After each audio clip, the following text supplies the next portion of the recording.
ক্লাসটা তাদের করা দরকার নাই যারা এই বিজ্ঞান পড়তে লজ্জা পাবে, যারা এই বিজ্ঞানকে অস্বীকার করে, যারা দুষ্ট কমেন্ট করবে, তাদের এই ক্লাসটা করার দরকার নেই, তারা চলে যাও। ওকে।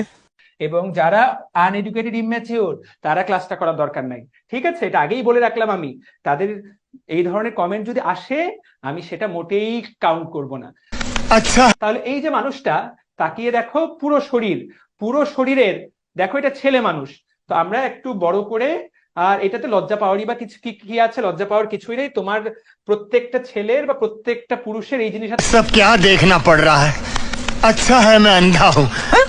প্রত্যেকটা ছেলের বা প্রত্যেকটা প্রাণীর, এই যে এই দুইটাকে বলা হয় টেস্টিস। তোমাদের অনেকেরই আইডিয়া নাই, এই দুইটাকে বলা হয় টেস্টিস। तू समझा? हाँ। नहीं, तू समझा नहीं।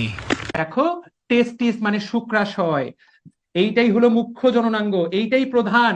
আমরা অনেকেই কিন্তু ভুল জানি, এইটাই প্রধান জননাঙ্গ। পরীক্ষা যদি প্রশ্ন আসে প্রধান কোনটা, এইটাই হলো, ঠিক আছে, এইটাই হলো প্রধান জননাঙ্গ। পারা যাবে? তাহলে টেস্টিস, এইটা একটা ছবি। আমরা চলো আরো ছবি দেখি। रुको जरा, सबर करो। টেস্টিস দেখতে কেমন? এই হলো টেস্টিস। তুমি তাকায় দেখো টেস্টিস দেখতে কেমন।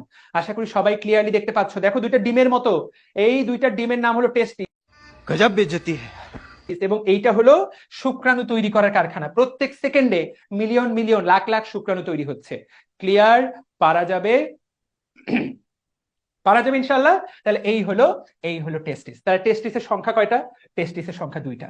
তো তোমাদেরকে এই নিয়ে একটা গল্প বলতে পারি, মজার কিনা জানি না, বাট সামিউল ইসলাম সিয়াম বলে একজন ছেলে ছিল। সামিউল ইসলাম সিয়াম।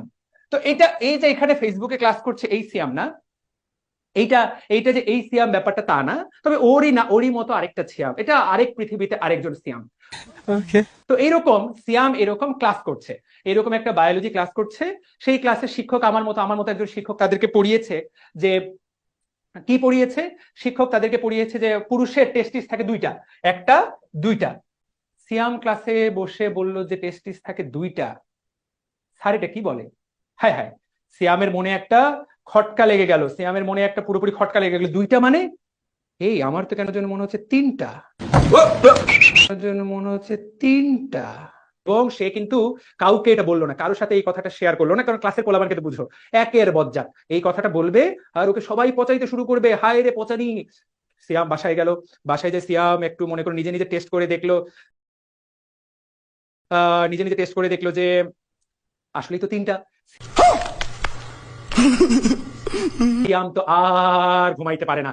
সিয়াম এই কথা ও কারোর সাথে শেয়ার করতে পারছে না। ও এই কথা কারোর সাথে শেয়ার করতে পারছে না। ওর জীবনটা তো মোটামুটি ত্রাহি, একদম 12টা বেজে গেল। বন্ধু বান্ধবকে বলতে পারছে না, লজ্জায় বাপ মাকে বলতে পারতেছে না। ও একটা কবিরাজ দেখাইলো, কবিরাজ বললে ওটা কেটে, বেশি হয়েছে তো কি হয়েছে, কেটে ফেলে দে। এখন কবিরাজ এইরকম, কবিরাজের কথা শুনে তো সিয়ামের মাথা নষ্ট। কি বলেন কেটে ফেলে দিব মানে? সিয়াম কি করবে বুঝে উঠতে পারছে না, ওর মাথা নষ্ট। শেষেও সিদ্ধান্ত নিল যে ও একজন ডাক্তারের কাছে যাবে এবং চিকিৎসকের কাছে যাবে। ঠিক আছে, তো চিকিৎসকটা কে? আবিদ হলো, মনে করো চিকিৎসক।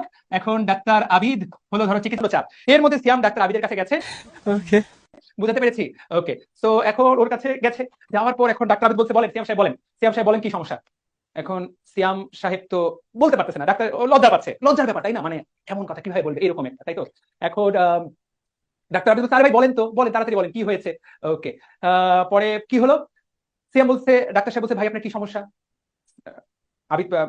আবিদ খান বলছে, সিয়াম আপনার কি সমস্যা বলেন। সিয়াম বলছে, ডাক্তার সাহেব লজ্জা লাগে, আপনি বুঝে নেন। तू समझा? हाँ। नहीं, तू समझा नहीं। আরে বলে ডাক্তারের কাছে কিসের লজ্জা, আপনি বলেন। সিয়াম বলছে, না ডাক্তার সাহেব লজ্জা লাগে, আপনি বুঝে নেন। এইবার ডাক্তার আবিদ খেপে গেল। ডাক্তার আবিদ পুরোপুরি খেপে গেল এবং খেপে গিয়ে বললো যে, না এই আপনি আমার সময় নষ্ট করতেছেন, আপনার কোনো সমস্যা নেই, আপনি ফাইজলামি করতে আসেন, আপনি বের হন, আমার সামনে অনেক রোগী। তখন দেখলো যে সিয়াম, দেখলো যে অবস্থা খুবই খারাপ, এইভাবে তো খুব বিপদ হয়ে যাবে, আমাকে তো সমস্যা সমাধান। তখন সিয়াম বুদ্ধি খাটালো, ডাক্তার সাহেব শোনেন, আপনার আমার মিলায় 5টা। ডাক্তার আবিদ বলল, হোয়াট? এই কি বলছেন, আপনার আমার মিলায় 5টা মানে হোয়াট? কি বলেন, কি পাগল? এই শোনেন, আমি কিন্তু চর্ম যৌন রোগের ডাক্তার, আমি কিন্তু পাগলের ডাক্তার নই। তখন সিয়াম সাহেব বলল, আরে ডাক্তার সাহেব বুঝেন না, আপনার আমার মিলায় 5টা, লজ্জার কথা কেন বলতেছেন? বলে, ভাই আমি আপনার চিকিৎসা করতে পারবো না, আপনি মেন্টাল ডাক্তারের কাছে যান। কি 5টা? আপনার আমার মিলে কি 5টা? সময় নষ্ট করতে আসছেন। সিয়াম বলল, আরে ডাক্তার সাহেব টেস্টিসের কথা বলতেছি, আপনার আমার মিলায় 5টা। ডাক্তার সাদিকুজ্জামান সিয়ামের দিকে অবাক হয়ে তাকায় থাকলো। ডাক্তার সাদিকুজ্জামান সিয়ামের দিকে অবাক হয়ে তাকায় থাকলো এবং বলল, কি বলেন সিয়াম সাহেব, আপনার টেস্টিস মাত্র একটা।